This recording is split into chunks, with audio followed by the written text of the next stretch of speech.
the other side. You good? You good? Let me welcome all the ladies and gentlemen of the press. Thank you all for being here today. My name is Keith Ellison. I'm the Attorney General for the state of Minnesota, and I'm so honored to be joined and in partnership with the city of Minneapolis under the leadership of my friend Jacob Fry, and the city of St. Paul under the leadership of Mayor Herr, who is also a dear friend of many years. We've come together, and we're here to announce a lawsuit we're filing against the United States Department of Homeland Security to end the unlawful, unprecedented surge of the federal law enforcement agents into Minnesota. Because this has to stop. It just has to stop. We allege that the obvious targeting of Minnesota for our diversity, for our democracy, and our differences of opinion with the federal government is a violation of the Constitution and of federal law. We allege that the surge, reckless impact on our schools, on our local law enforcement is a violation of the 10th Amendment and the sovereign laws and powers of the Constitution grants to states. We allege that DHS's use of excessive and lethal force, their warrantless, racist arrests, their targeting of our courts, our churches, houses of worship, and schools are a violation of the Administrative Procedures Act on arbitrary and capricious federal actions. And we ask that the courts will end the surge of thousands of DHS agents into Minnesota. We ask the courts to end the DHS unlawful behavior in our state, the intimidation, the threats, the violence. We ask the courts to end the tactics on our places of worship, our schools, our courts, our marketplaces, our hospitals, and even funeral homes. The deployment of thousands of armed, mass DHS agents to Minnesota has done our state serious harm. This is, in essence, a federal invasion of the Twin Cities and Minnesota, and it must stop. DHS agents have sown chaos and terror across the metropolitan area and in cities across the state of Minnesota. Schools have gone onto lockdown. Entire districts have had to cancel school for tens of thousands of students to ensure safety and offer online education because of the students' and the parents' fear of coming into the school. Local businesses are struggling. Revenues are down. And some retail stores, daycares, and restaurants have actually closed because people are afraid to go out and to do their shopping, whether they're immigrants or whether they are citizens of many generations. This surge has made us less safe. Thousands of poorly trained, aggressive, and armed agents of the state, of the federal government, have rolled into our communities, overwhelmed our local police departments, and law enforcement agencies should be focused on our public safety, but instead, many are dealing with the aftermath of DHS agents' chaos and violence. I want to thank our law enforcement officers for doing a tremendous job under very difficult circumstances. Not the people, but the federal government. Minneapolis police have had to respond to more than 20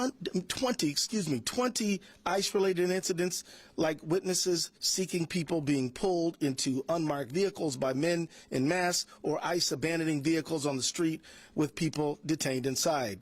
This is an unlawful commandeering of police resources. In just 2 days, responding to the chaos ICE has cost the city $2 billion in law enforcement and overtime expenses. 2 days. And I wish I could stop there, but I can't, because these poorly trained, aggressive, and armed agents of the federal state have terrorized Minnesota with widespread unlawful conduct. They're making unconstitutional arrests and using excessive force. DHS agents have barged into restaurants asking to access secure areas, and when asked to present a warrant, which is required by law, they respond, "We don't need one." DHS agents have arrested peaceful bystanders. They have fired chemical irritants at people obeying lawful orders while exercising their First Amendment rights. They have even done so at some of our most sensitive places, like Roosevelt High School here in Minneapolis. They have detained law-abiding citizens, leaving them handcuffed for hours, just because of the color of their skin, or what they're wearing, or they speak English with an accent.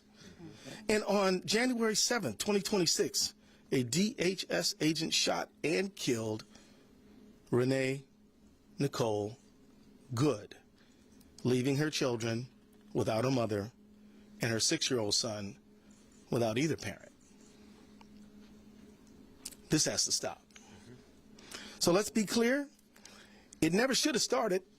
These agents have no good reason to be here. Minnesota's non-citizen immigrant population is just 1.5%, which is half the national average. Our state's percentage is lower than Utah, Texas, and Florida's, but none of those states have thousands of federal agents swarming their streets or harming their people. The administration says that they're focused on finding criminals. Worst of the worst, they say. But many of the people the DHS is arresting in Minnesota have no criminal history. That fits a pattern. In 2025, 93% of the people arrested by ICE had no violent criminal history, 65% had no criminal convictions at all, and randomly stopping people in the street because their skin color isn't the one that they expect or want, isn't doing a thing to help public safety. I've heard the administration talk about fraud. No, not the 43 fraud convictions the president has, or the $43 million fraudsters the president has pardoned, but instead saying that ICE is here to look for fraud somehow. You know, we work with federal government all the time, and if the federal government wants to help us with forensic accountants, we're open to that conversation. But these ICE agents who are engaged in the behavior that they're engaged in are not helping public safety at all. Immigration enforcement agents aren't trained to investigate fraud, and randomly stopping people on the street because you don't like their accent isn't going to stop fraud. So enforcing federal immigration law and fighting fraud are just pretexts for this surge. The real reason, it's no secret. Donald Trump and his administration have been targeting people, cities, and states that don't agree with them politically. He singled out Minnesota countless times. He's called us corrupt and crooked. He's attacked our funding to the tune of billions of dollars, which we are challenging. And we fought back, of course. He's attacked programs that Minnesotans rely on and tried to shut them down and pay taxes for. And he's attacked Minnesotans with despicable, racist, xenophobic language. The truth is, Donald Trump doesn't seem to like our state very much. But what's that about? He doesn't like our best in the nation, safe and secure elections, and sometimes he doesn't like who we choose in them. Just last week, Trump claimed that he won Minnesota 3 times, when in fact he's never won Minnesota. He doesn't like how we take care of each other or how we make sure our kids have enough to eat.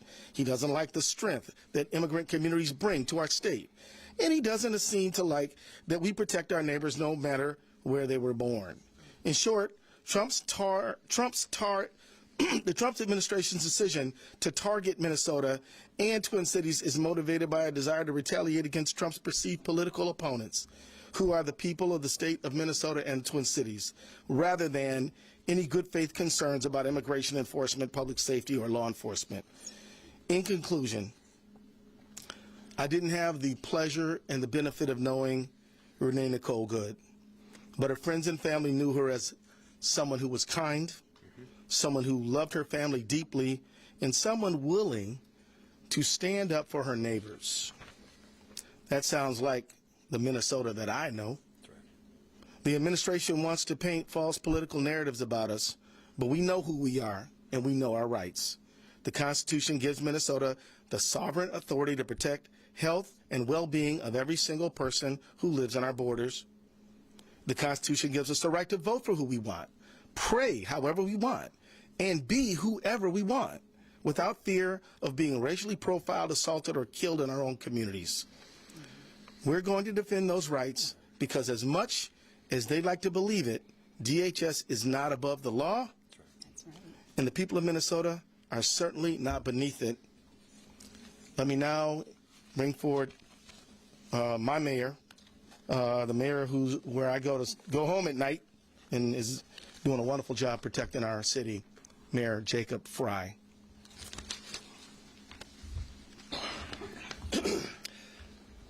Thank you, Attorney General Ellison, for your leadership and your incredible team's work around this issue. Thank you to Mayor Herr of St. Paul for your partnership.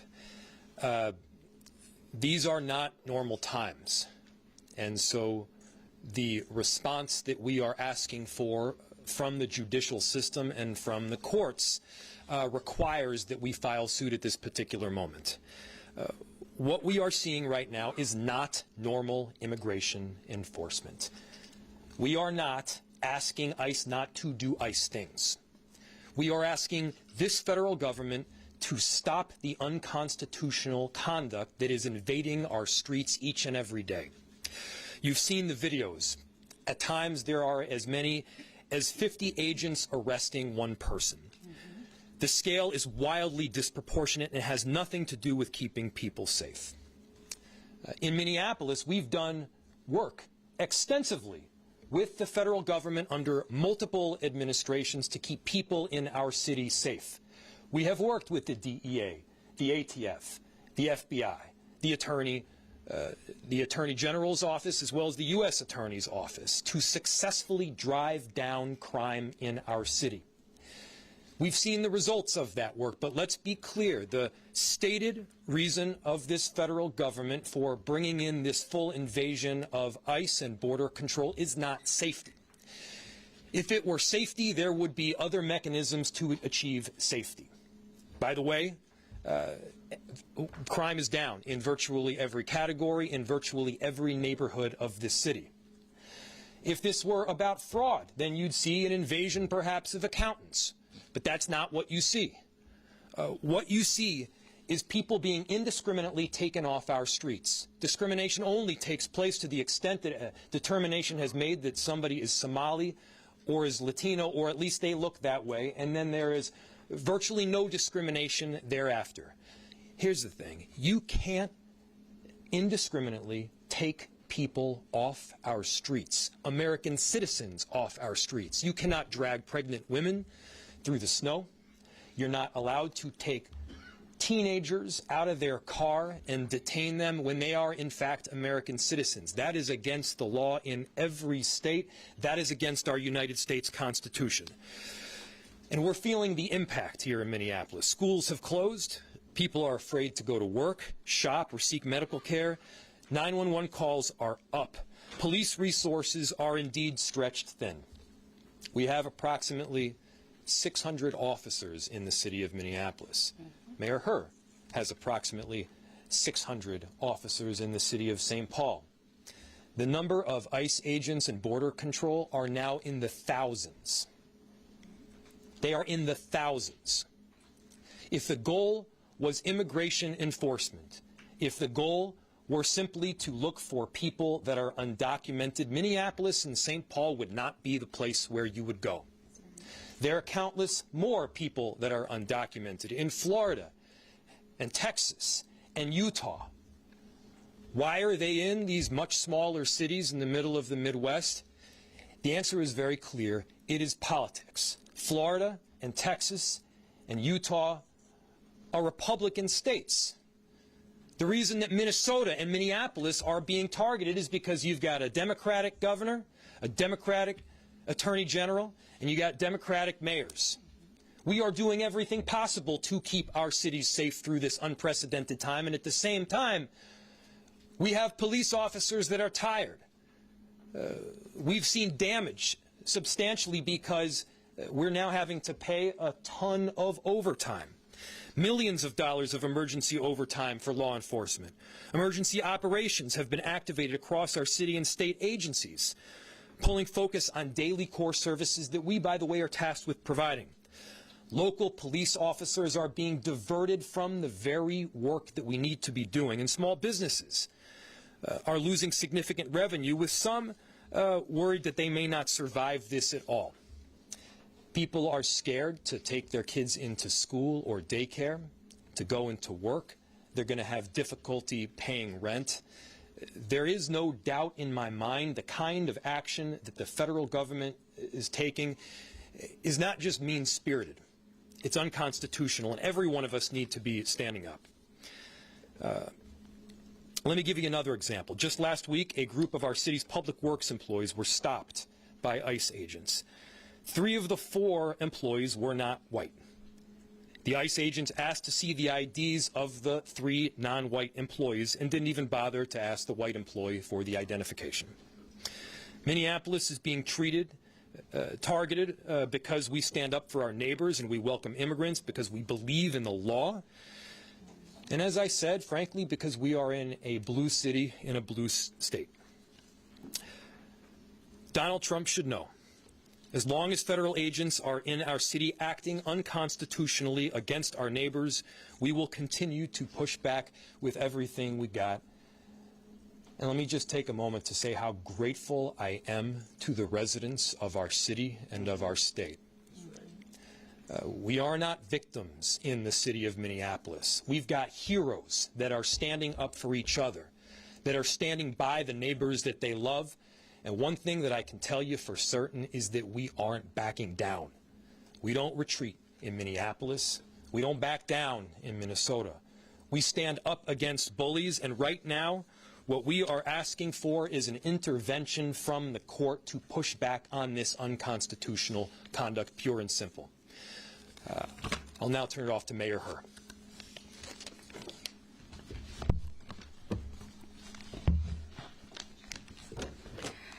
Good afternoon, everyone. Today, I'm proud to stand with Mayor Frey and Attorney General Ellison to fight for our residents. This federal occupation of our cities needs to end immediately. Federal law enforcement is racially profiling our residents, creating mass chaos, and undermining the relationship between local government and our communities. We will not stand idly by and watch this happen. With this collective action, we are taking a firm stance to tell federal law enforcement that this cannot happen in our country. It cannot happen in our state, and it cannot happen in St. Paul. Federal law enforcement is going far beyond what they can and should be doing to enforce immigration laws. They are endangering our community's safety, straining our resources, and sowing distrust. While we know we can't control federal agents, we will pull every lever we have to fight back in every way that we can. They've come into St. Paul and needlessly invaded our neighborhoods and homes. They're targeting us based on what we look and sound like. Our residents are scared, and as local officials, we have a responsibility to act. I want to thank Attorney General Ellison and Mayor Frey for taking a united stance for the people of Minnesota. And to our immigrant and refugee communities, let me be clear. You are a vital part of our city. You are loved, and you are wanted, and you are important to the fabric of our state. That's right. As a refugee who came to this country, this is the state that welcomed my grandparents here in the late 70s, allowed our family to break the cycle of poverty in one generation, educated us, allowed us to build wealth, and within one generation have a new family members that are educated and a part of this economy and this workforce.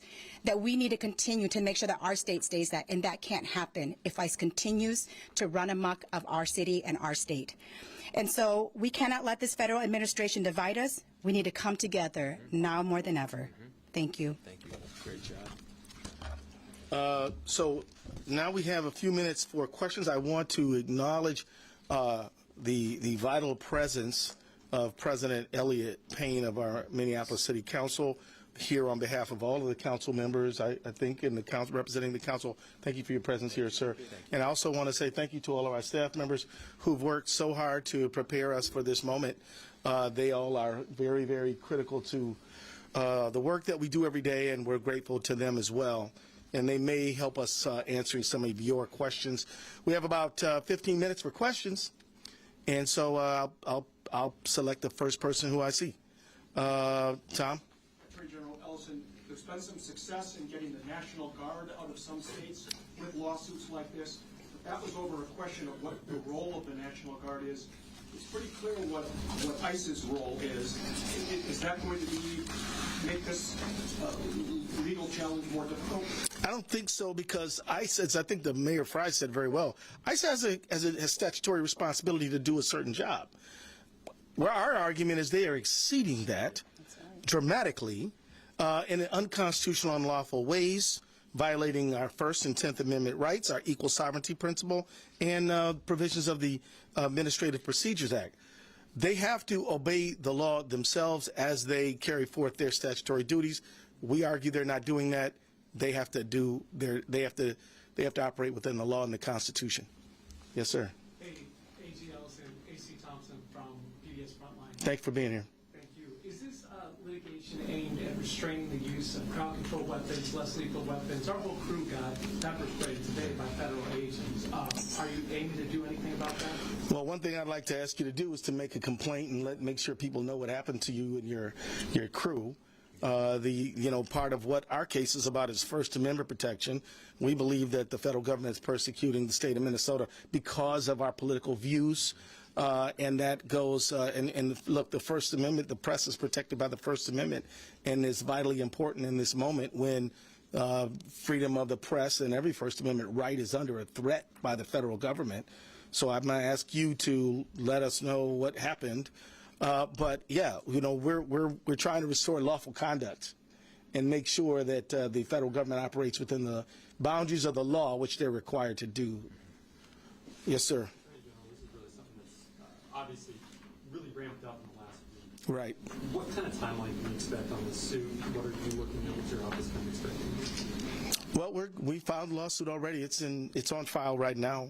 As far as results go. Well, it's hard to predict exactly what the court schedule will be, but we are anticipating quick action. I don't know, would any of my team members want to, Brian, you want to respond to that?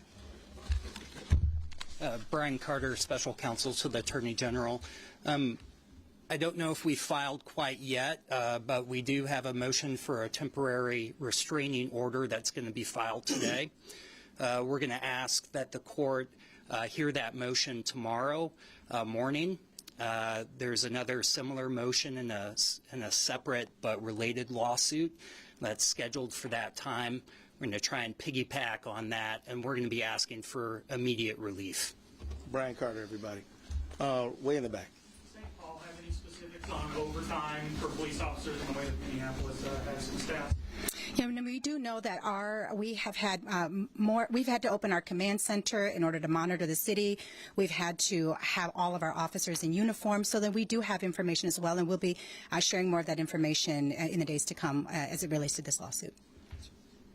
Are those overtime costs likely to reach into the millions if this continues? Yeah. The question is, are those overtime costs for Minneapolis police and St. Paul police likely to reach into the millions? The answer is absolutely.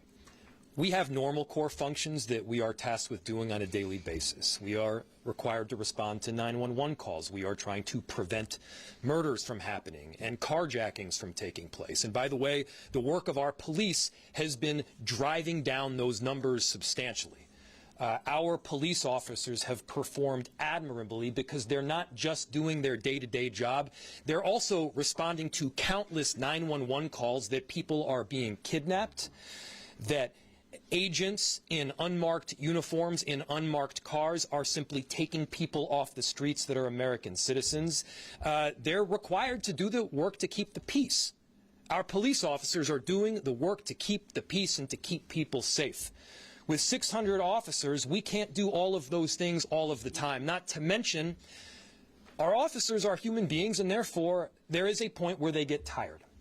And when we've canceled all days off, when our chief is working tirelessly, and he deserves a ton of credit here too, where we've got officers that are working incredibly long hours and long shifts, the truth is that when you get to a certain point, you start making mistakes. Not because you're a bad cop, but because you're a human being. And so we need relief. We're asking the court for it. But the damage that we are suffering right now in Minneapolis is not limited to overtime costs. It's schools shutting down. It's businesses closing. It's people being afraid to go out and get groceries and therefore are going hungry. It's their inability to get money so that they're unable to pay rent. there is a snowball effect that is happening right here, and it's not just because we're in Minnesota and there's a lot of snow. The snowball effect is because what ICE is doing is intentional. This is intentionally putting us in a very difficult position that is not pro-business and is not pro-safety. The only thing that I can see it being is pro-politics. Mayor, many people have been concerned about some of the tactics that have been used on the streets. We're talking about protesters, some very heavy-handed use of force toward them. Are you guys concerned about what you're hearing from the public in terms of not only Go ahead. or how people are being attacked, or what you saw at the high school? Can you elaborate on what you guys are hearing about? Well, I'll let the mayors jump in here, but I can tell you that this whole lawsuit is partially driven, not exclusively, but partially driven by exactly what you just said. And again, look, ICE was operating here before this surge. We didn't file a lawsuit before. That's right. This is because of this surge. Mm-hmm. And quite honestly, it is because of the accumulation of so many stories that are just so far out of the range of normal. Some of y'all saw the videotape at Target. Some of y'all saw the videotape at Roosevelt High School. And I can tell you how many people who've called me and said, I am afraid to go to work. And I'm not talking about people who are non-citizens. I'm saying citizens. Because when a woman like Renee Good gets shot down, then everybody, citizens, non-citizens, are terrified. And I'll leave it to the mayors to fill in there. I will say that the question is if we're hearing about it. We are absolutely. I think that we are really lucky here in our state, and specifically Minnesota, St. Paul, Minneapolis, is that we have a strong network of community organizers who've been working together. We hear almost every instance that happens, whether it's text to us personally and we're looking into it, or whether it's coming into our neighborhood groups. We are hearing it and we are seeing it, and we are looking into. Every time I get one, I inquire into it to see. But I think that what's more important in all of this is that it's not just the tactics that are being used. It's the attack on the American people who are citizens. I wasn't born here. I'm carrying my ID with me. I'm carrying my passport card and my ID with me all the time because I don't know when I'm going to be detained, when I'm going to be approached. The fact is that it doesn't have to, the tactics doesn't even at this point really matter, right? It's the fact that we are being attacked as American citizens right now, and we are hearing of it, and we are inquiring into it every single time we get something sent to us. DHS, there's a lot of lawsuits against the federal government that have been ongoing, led by your office. We also do have the backdrop of fraud investigations happening as well.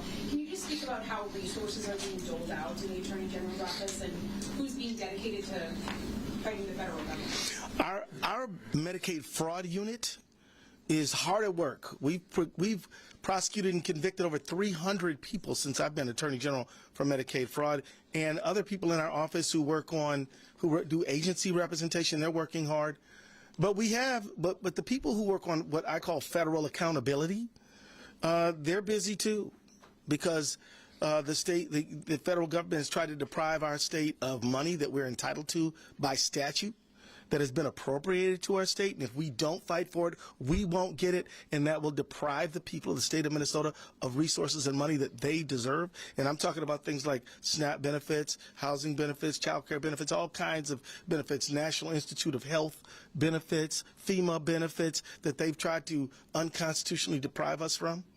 So do we have resource pressure? Yeah, my folks are working really hard, harder than they should have to. But we can walk and chew gum, and we're fighting fraud every single day. And let me just say this about fraud: anybody who steals from a program designed to help poor people is no friend of mine, right. And I'm all good to hold them accountable. And the federal government, they're doing all this stuff that we don't need them to do. I wish they'd do some more things we do need them to do. Now, I'm not talking about local federal officials. They're doing their job. We worked with the U.S. Attorney's Office and the FBI to fight fraud, and I'm very glad with their partnership. What I'm referring to is the substance of this lawsuit right now. This is not what we need. We don't need this, but we need all the help we can get to help make sure that every dollar that the generous people of Minnesota devote to helping others gets to those others. Just one more, if I may. If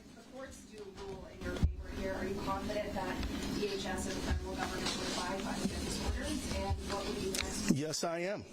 No, I believe that they will abide by the orders because I believe that anybody who stands below an American flag, lifts up their hand and swears an oath to support and defend the Constitution of the United States will abide by the lawful orders of a court. And if they don't, I want everybody in this room to know that they are the ones who are expressing contempt for the rule of law. Now, having said that, you asked the what if question. Well, you know, there are ample ways to make a miscreant violator of a court order obey that court order. One of them is a contempt of court, but let's not jump there. Let's expect good conduct and obedience to law, and that's what we expect. That's what we expect we're going to get. And I think there's a possibility that Mayor Fry wanted to talk a little bit more about what your citizens are going through, or maybe you covered that already. I can add on. Yeah, but I just think yeah. Well, you want to go for it? Just in general. Yeah, just like what people are dealing with, man. Yeah. I mean, We don't use the word invasion lightly. What we are seeing is thousands, plural, thousands of federal agents coming into our city. And yeah, they're having a tremendous impact on day-to-day life. And it's a negative one. And whether that's kids that are trying to get to school or businesses that are trying to open, that's police officers that are responding to 911 calls. It's just about being able to conduct daily life right here in our city.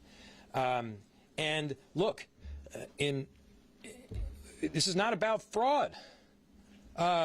When you have a fraudster, you investigate, you charge, you prosecute, you hold the person accountable, and then they get put in jail as an individual. They get put in jail as an individual. You do not hold an entire community or an entire city accountable for the actions of the fraudsters. That's not a novel concept. That's just the way this works in American society, and we should be abiding by that. Good. Thank you, Mr. Mayor. And let me say thank you, Mayor Herr. Let me say thank you to the men and women of the independent press of America. Yep. The reality is that the work you do is critically important to get the word out to the people, and we are grateful for it.